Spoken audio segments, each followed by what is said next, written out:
freedom. It has been so since the colonial era. You write a story and you have other facts to write.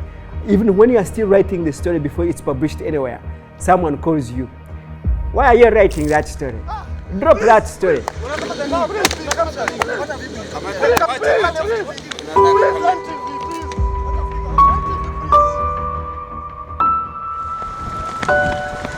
In a climate where reporters are routinely threatened and harassed, with some being kidnapped and tortured, journalists are questioning their profession even as they risk their lives in pursuit of the truth.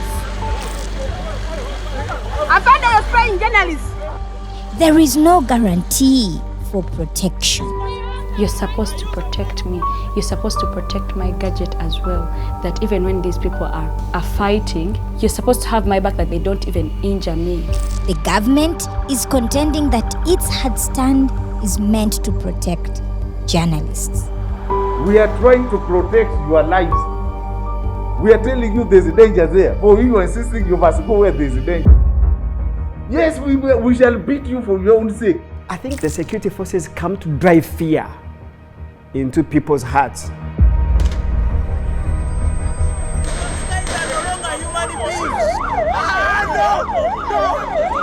You bring it for the first.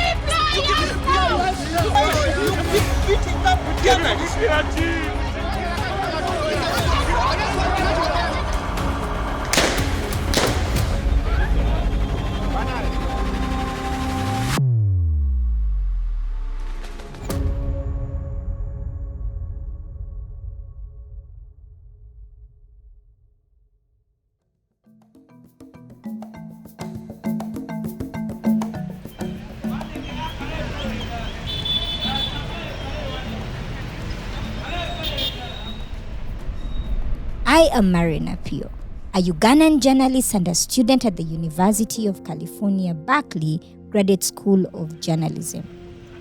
I am back home to Uganda to find out how both new and veteran journalists are navigating a harsh environment that does not respect press freedom.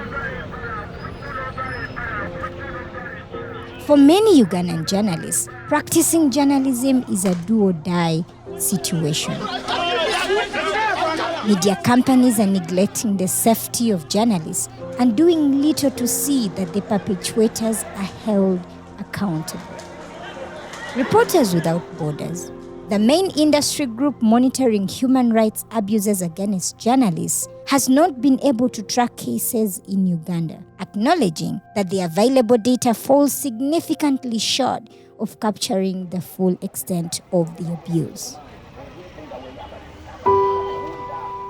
James Akena was a reverend photojournalist in Uganda for almost 20 years with exceptional storytelling skills. But right now, he's living out his life in Gulu, in the northern part of Uganda.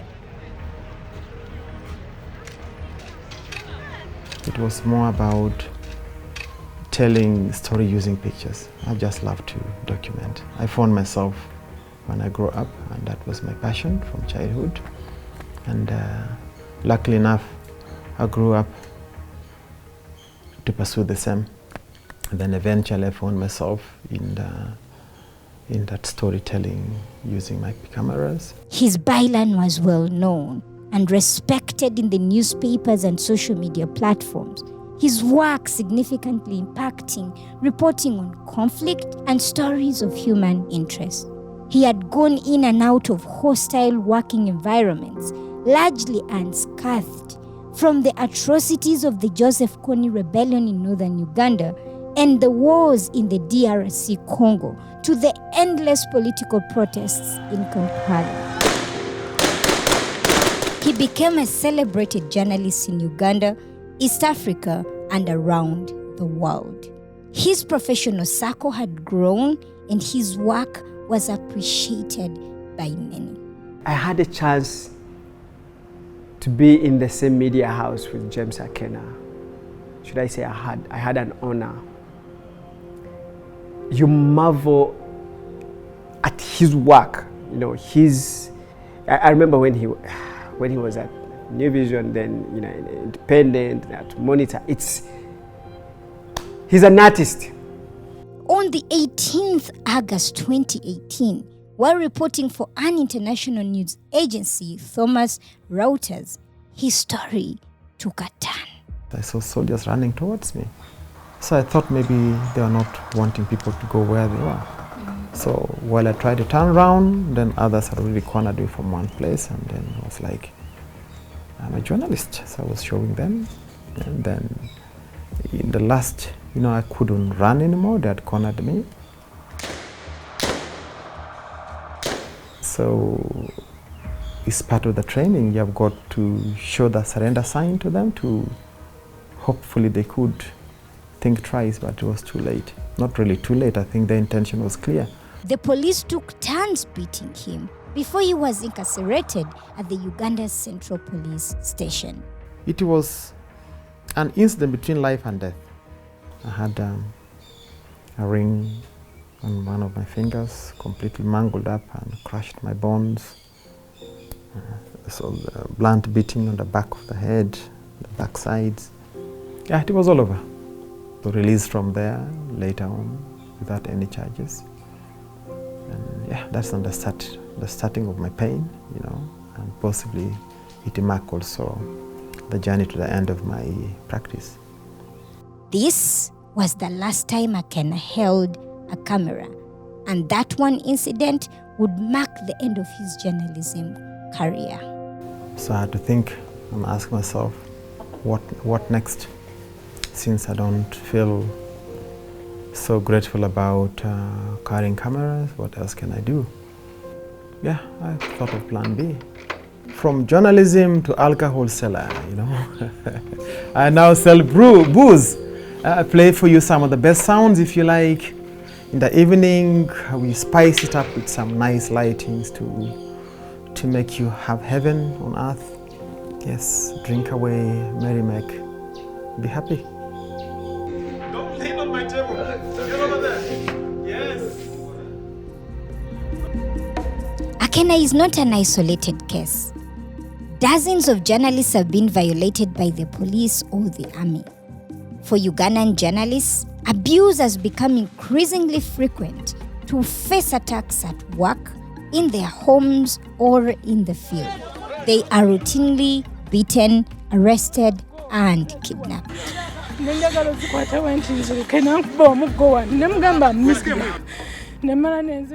10th March 2022 was a scary day for a young reporter, Teddy Tenjo Nabokera, a political reporter with Digitalk, an online media house. The crime is our demo. She was ambushed together with her colleagues at their station. I remember seeing a number of different people jump over our fence. Some were in uniforms, others weren't in uniforms. All I can say is all of them were armed. You are under arrest. For what reason? What reason? Why? What reason? No. I know my rights. I know my rights. Wait, sit down. There were two women come in and they tell us, don't talk, don't smile, don't do anything. I tried to engage a woman because I feel like she's my fellow woman, she could understand me. I'm like, what is wrong? What have we done? And the next thing I know, I was slapped. Talk again. Shut up. Talk. No problems. Can you sit What down? did I say? Sit down. You talk when they Sit ask down. you to talk, right? Answer me one more time.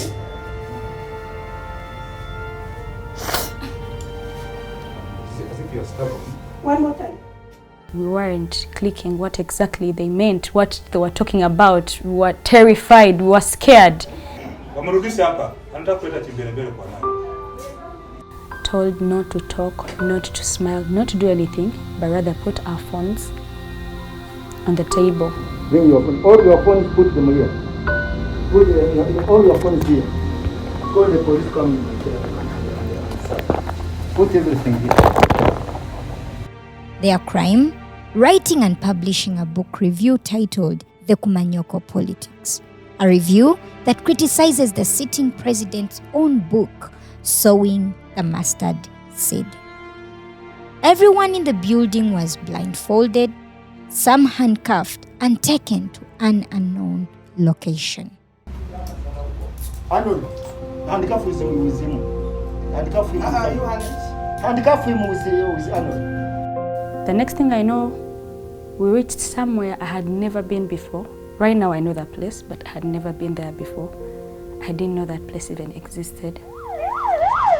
Many of these cases are related to the politics of the country.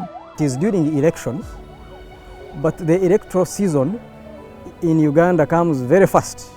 As soon as we have ended one, then the cycle starts all over. The journalists who are not going to report on these elections because of what happened to them last elections. Irina Barrow's back is broken. She can barely walk. She can't go to the field anymore. She reported last elections. She's bad. Ashraf Kasiri right now is in the US. He still has his mental challenges after he was shot at. He's not going to cover the elections. Derek Wandera went through a lot of trauma. Carlton Scovia said, I don't want to cover elections again because of what happened to them. During political campaigns, that's when the freedom of journalists become significantly affected. In Uganda, press freedom and journalist rights are firmly protected under the 1995 Constitution. The laws and regulations governing the media and journalism in Uganda hinge on Article 29 of the Constitution, which states that every person shall have the right to freedom of speech and expression, including freedom of the press and other media. However, the right to freedom of the press is not fully guaranteed, a situation that contradicts human rights. The Constitution provides for that right to receive or have access to information. It talks about the right to do what? Of freedom of expression. You have that freedom to express yourself in whichever way. But you also need to understand that that freedom is not absolute. Globally, press freedom is being threatened by the very people who should be its guarantors, political authorities. Uganda is 128th out of 180 countries on the World Press Freedom Index, and security forces are the leading perpetrators of violence in the country.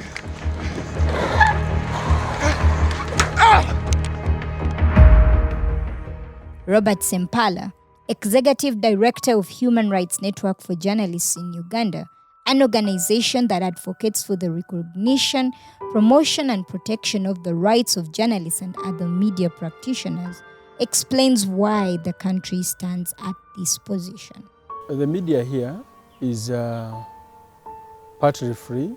As a country, we are not faring well, simply because rights are indivisible.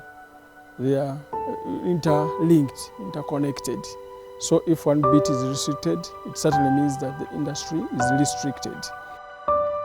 According to the 2022 Uganda Press Freedom Report, the police and the army were responsible for 56% of 94 recorded attacks on journalists. Solomon Seranja, an investigative journalist in Uganda, draws a picture at how he has suffered at the hands of his would-be protectors. All through my 15 years career in journalism, I've done so many different stories that have stepped on people's toes, that annoy people, that make people feel like this guy deserves to be punished. And so I've been arrested, I've been kidnapped, I have been threatened, I have been abused online for the journalism that I do. Even the public is partly responsible for violence against journalists. In the Press Freedom Report, communities and the mob accounted for 16 cases. They seem not to understand the value of journalism and the value that journalists, the role that journalists play, and therefore they don't come out to protect journalists. Noamania Inembabazi, a 21-year-old university student journalist, was an intern with the state-owned Urban Television. She was brutally beaten by an unidentified gang while covering a political meeting organized by the opposition leaders. The police witnessed the incident, but neither intervened nor did it protect her. I get there, that was at around 9. I find a bunch of journalists outside, so I'm not sure what's going on. Party members come and they start hitting on the gate, but there is still nothing. I'm even feeling so secure because I am seeing the police stand by, and it looks like this time around the police is doing its job. It's protecting and serving. She was in for a brutal shock. A few minutes later, chaos unfolds. But next thing I hear is people saying, run. Everyone is running, so normal instinct, I also take off. I just had to jump from a higher ground to down and then maybe take cover because there was clearly nowhere to run. Before I realized, I am surrounded. I'm surrounded by a bunch of men. And they're like, bring everything, bring your phone, bring your camera. I reach to pull out my ID. My bag is grabbed. I am punched.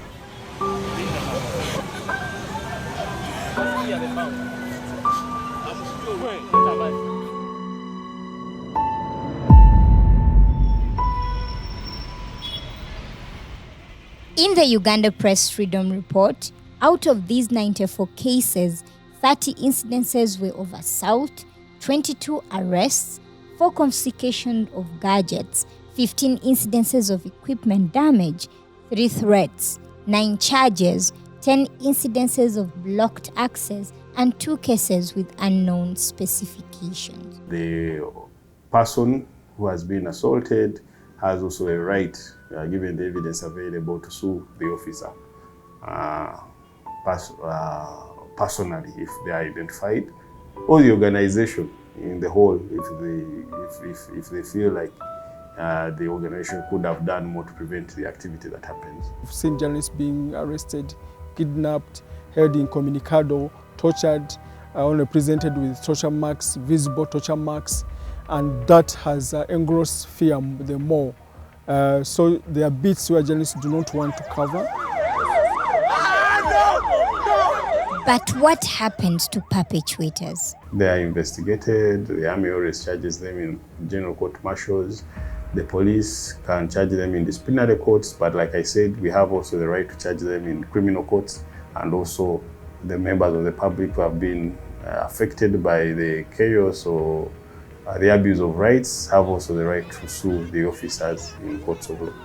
Even with that, for Aine Mbabazi, nothing has been done so far for the hooligans that brutally assaulted her. They claim they don't know the hooligans, but we have photos. Isano Francis took a picture of the hooligan that was even presented to the police, but nothing has ever been done up to today. The assaults on journalists have severe consequences to both physical and mental well-being for journalists. Teddy, Aine Mbabazi, and Akena still live with these consequences today. Lately, I am very scared to tell political stories. I just feel like anytime I try, they could come for me. The trauma was big, and I think I will live with it now, because up to now, this is still a problem. I don't do many things that I used to do. I cannot exercise much anymore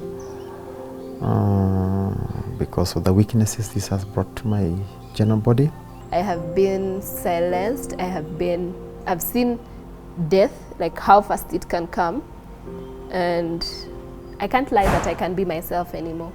If a journalist has been attacked and beaten, maybe by a baton on his or her head, the person, this journalist now will develop a sensitivity. If that journalist develops a disorder called post-traumatic stress disorder, this journalist will develop a sensitivity whenever he sees somebody in a uniform. If he was attacked by people in uniform, he will develop avoidance. He will start avoiding people who have uniform, because it's a reminder of what he went through.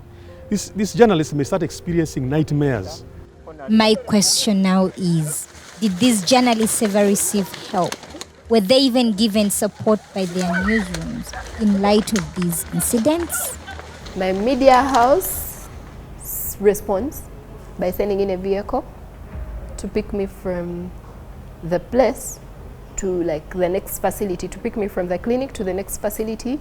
I go to the police, I file a case, a formal complaint. The human rights defenders, they came through and they helped us with some funds to shift because it wasn't nice where we were staying. Everyone, of course, affiliated you to being a criminal and all that. What exactly support would I need? I don't just need the money, no. Because it was an incident between life and death. And it's like, up to now, there is no an answer that will really satisfy me that this happened for this reason. Because I was so much abused. If a journalist has experienced a traumatic event, please provide care for this person. Have debriefing, psychological debriefing of this individual. That will help the person process this experience so that it doesn't become a traumatic, a toxic experience in the mind of this individual. The 2024 World Press Freedom Index shows a pattern of political disregard for journalist safety. The attacks are discouraging upcoming reporters from daring to uncover the truth. You don't need to behave like a hooligan, okay? If I'm to say anything, at the back of my mind, I have to think, who is it going to offend? Like, what is going to get me in trouble this time around? Do you understand? Like, I can't be myself. I can't express myself. I can't say facts the way they are because I know at the back of my mind there is someone who has the power to maybe remove an eye this time around, to maybe cut off my hands this time around, to maybe silence me for good this time around. Every time they tell us to go and cover a political story, I try to be like, I can't be sure when it comes to this. I will find like a simple excuse. Yes, maybe go do it, but not like I am comfortable doing it. I am not. To protect themselves, journalists are self-censoring and are not reporting on stories that could get them killed. They are walking the government line or going into public relations. The need to avoid certain stories is driven by fear. Stories of corruption involving, the bigger state actors. In Uganda, I think every journalist now knows there are certain personalities that you cannot write about. Some people find ways of fitting in, while others leave the industry. James chose to leave. Because of their mistreatment of the innocent me, led me to stop doing what I love most. I was born with it. I think the biggest threat to press freedom in this country is that second guessing yourself. It is that self-censorship where you have to think twice to publish a story or to write a story because you are afraid of what will happen to you. A report by African Center for Media Excellence showed that most journalists involved in these incidents were reporters, accounting for 69.14%. Talk show hosts were the second most abused at 7.4%, followed by the presenters and freelance journalists, each at 4.2%. In the face of all this, do editors handpick specific people? And are they well trained and capacitated well enough to work in such situations? It boils down to abilities, availability, and one's passion. These journalists who cover different candidates, they're even rotated along the way. As you know, if the campaign season is for 3 months, you do 2 weeks here in this camp, you are shuffled, you go in another camp, you're shuffled to another camp. So newsrooms in Uganda have fallen short of going to court to defend the dignity of their staff. We've not had a situation where media houses are taking the government to court in a long time. Why? Because maybe the media is no longer willing to fight. We need to fight. We shall come back tomorrow. For each news story in a conflict-sparked area, the police have a responsibility to protect citizens and the journalists. However, media houses have not benefited from this right. First, it should come from the media houses, your associations. I am covering a riot as a journalist, but do I have a helmet? Do I have protection from police? This is what advocacy is supposed to do. You mentioned that there is a Uganda Journalist Something Association. What are they doing? Are they in partnership with police that where journalists are, police is able to protect them?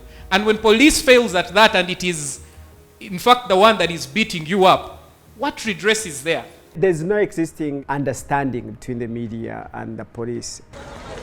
After seeing their role models being beaten, after their lives being threatened, and after just having the journalist's experience for just 2 years, I asked Mbabazi and Teddy what future they see in journalism. I want to quit journalism at some point because I feel like I studied to do this. I went to school, passionate about this. If you love your life, if you know that there is no story worth your life at the end of the day, you'll be forced to resort to poetry. For Beyanga, having been in the media space for 27 years, he says the space is shrinking. When you go into the newsroom and you see what we live with practically every day, it's not a nice picture. We're losing it as practitioners. We're losing it as a profession. We're losing it as a country. And the space is getting smaller every day. Knowing that young people like Mbabazi are running away from the profession, organizations have come up to help build the next generation of journalists, to help them remain steadfast in the profession.